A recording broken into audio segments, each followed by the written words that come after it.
ఆయన ఎక్కించుకొచ్చారు సురేష్ని. ప్రెస్ వాళ్ళు కూడా పోయినారు, మీడియాలో వచ్చింది బాగా. వంటలు ఎస్ఐ పోయినాడు, అటు నుంచి మళ్ళీ అప్పుడే ఇమ్మీడియట్గా యాక్షన్ తీసుకోవచ్చు కదా, ఏ విధంగా చేసినా ఎట్లు చేసినా అని చెప్పి. అంటే గవర్నమెంట్ అంటే అధికారం ఉంది కాబట్టి ఏమీ మాట్లాడలేదు.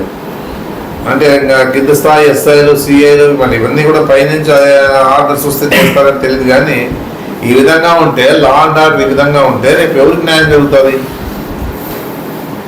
ప్రజలకు రక్షణగా ఉండే పోలీసు వాళ్ళే స్పందించకపోతే మళ్ళీ ఎట్లా ఉంటుంది పరిస్థితి?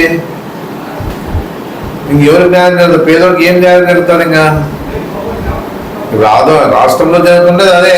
ఎవరైతే తన్నులు తింటాడో, నిన్న కూడా ఒక ఇష్యూ జరిగిందని చెప్పి నాకు చిన్నపెండెకల్లో ఒక పార్టీ అధికార పార్టీ నాయకుడు వాడిని కొట్టి వాడి స్టేషన్ పోయి కంప్లైంట్ ఇస్తారు. అంటే కొట్టించుకుంటే ఆడ వరకు సర్దుపోయినారంట. ఆడ ఏం గలాట్ లేకుండా సర్దు చేసుకుని వెళ్ళిపోయినారు. మళ్ళా వాడు పోయి కొట్టినాడే పోయి మాకు కంప్లైంట్ ఇచ్చినా అంటే మాకు పోలీసు వాళ్ళు ఎంక్వైరీ చేయాలి కదా ఏం జరిగిందని. మరి ఏం అసలు అర్థమే కాదు, ఎటు పోతుంది రాష్ట్రం అని చెప్పేసి కూడా భయంగా ఉంది. మా గురించి మేము ఆలోచన ఏంలే, పేద బడుగు బలిదారుల గురించి ఆలోచిస్తా ఉన్నాం. వాళ్ళకి ఏం న్యాయం జరుగుతుంది? ఇంకా ఏదన్నా పార్టీలు అడ్డం పెడతారు. పార్టీలు కాదు కదా, ఎవరికైనా న్యాయం జరగాలి కదా. అలా ఈరోజు కొంతమంది చూస్తా ఉన్నాం కదా, రాజకీయం గురించి పార్టీ గురించి రాజకీయం గురించి వ్యక్తిగతంగా మాట్లాడుతూ ఉన్నారు. కొందరు వ్యక్తిగతంగానే మాట్లాడేదానికి ఎక్కువ ప్రవర్తిస్తూ ఉన్నారు. రాజకీయంగా మాట్లాడే పరిస్థితిలో లేరు. అంటే అంత ఎదిగిపోయిన, అంటే అధికారం ఉందన్న అహంకారంతో మాట్లాడుతూ ఉన్నారు అంతా కూడా. సరే, ఈరోజు అధికారం ఉంది, రేపు ఇవన్నీ పెంచి పోషించుకోవాలి. కూడా ఏదన్నా రాజకీయంగా మాట్లాడాల్సింది తప్పలే ఏ పార్టీ.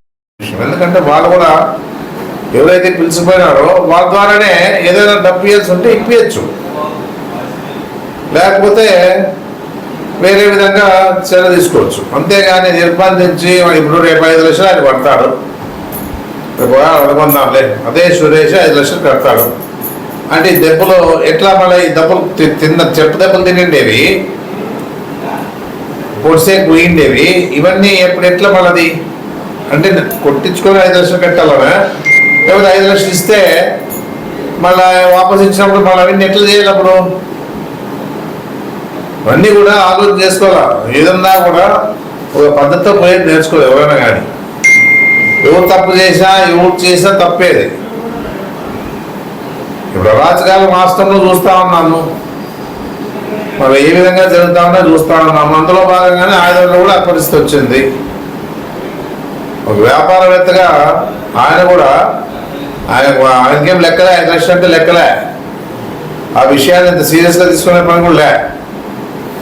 ఆయన ఎన్నో ఉద్యోగస్తులు కాబట్టి కోర్టుకు వేసినా కూడా దాని విషయము వాళ్ళు కోర్టు వాళ్ళు తెలుస్తారు. లేకపోతే నీ అనుచరులు ఉన్నారు కదా, ఎవరెవరైతే పిలుచుకొచ్చినారో, ఎవరెవరైతే పిలుచుకొచ్చిన తర్వాత మీరు నిర్బంధించినారో వాళ్ళంతా వాళ్ళ ద్వారానే చేసుకోవచ్చు. మళ్ళీ ఇది ఎంతవరకు దారి తీస్తారో తెలీదు, ఎవరు స్పందిస్తారో తెలీదు. ఇంకా పార్టీగా మేము స్పందిస్తా ఉన్నాం అంతే. ఇంకా ఆయన వాల్మీకి ఆయన స్పందించాడు, హోదాలో ఉన్నారు కాబట్టి ఆయన స్పందించాడు. మేము కూడా పార్టీగా స్పందిస్తూ ఉన్నాము. ఎవరికి ఇలాంటి సమస్య రాదా అని చెప్పేసి మేము ఎప్పుడు కూడా కోరుకుంటాం. కానీ మళ్ళీ ఈ విధంగా చేసిన తర్వాత ఇప్పుడు ఎన్నో రకాలుగా వాళ్ళకి అవసరానికి వచ్చినప్పుడు ఎంతోమంది ఏదో మాట్లాడుతున్నారు, మా వాల్మీకులు మాట్లాడుతూ ఉంటారు. మళ్ళీ ఈరోజు వాల్మీకుల గురించి ఈ విధంగా జరిగినప్పుడు వాల్మీకులు అది వాళ్ళ ఇష్టం, మాకు సంబంధించిన విషయం కాదు. అది ఏదున్నా ఇలాంటి సమస్య ఎవరికి జరగరాదు. ఏదున్నా కూడా ప్రభుత్వ ఉద్యోగుల్ని ఇచ్చే గౌరవం ఇవ్వాలా.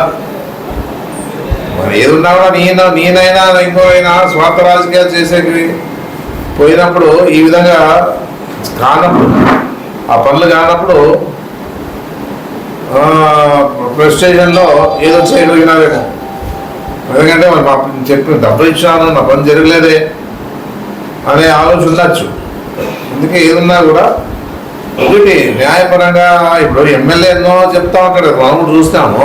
మళ్ళీ ఎమ్మెల్యే గారు ఉన్నారో తెలియదు, మళ్ళీ ఎమ్మెల్యే గారు దీని మీద ఏం స్పందిస్తారో తెలియదు. మరి ఎందుకు ఈరోజు ఇంకా వాళ్ళు మీద కొంతమంది స్పందించాలని అని అంటారు, మనకేం తెలియదు. స్టేషన్కి పోయి కేసు పెట్టించేవారు స్పందించామని చెప్పడం జరుగుతుంది. మళ్ళీ ఇది ఈ విధంగా జరిగినప్పుడు మరి వాళ్ళ యాక్షన్ ఎట్లుంటుందో మనకు తెలియదు. వాళ్ళ ఇష్టం, అది వాళ్ళ కులానికి సంబంధించింది కాబట్టి మనం ఏమి మాట్లాడేదిలే, అవసరం లేదు. మీరు ఒకటే ఉద్యోగిగా, గవర్నమెంట్ జాబ్ ఉంది కాబట్టి ఉద్యోగిగానే ఆయనకి జరగడం చాలా అన్యాయం అని చెప్పి నేను తెలియజేస్తాను.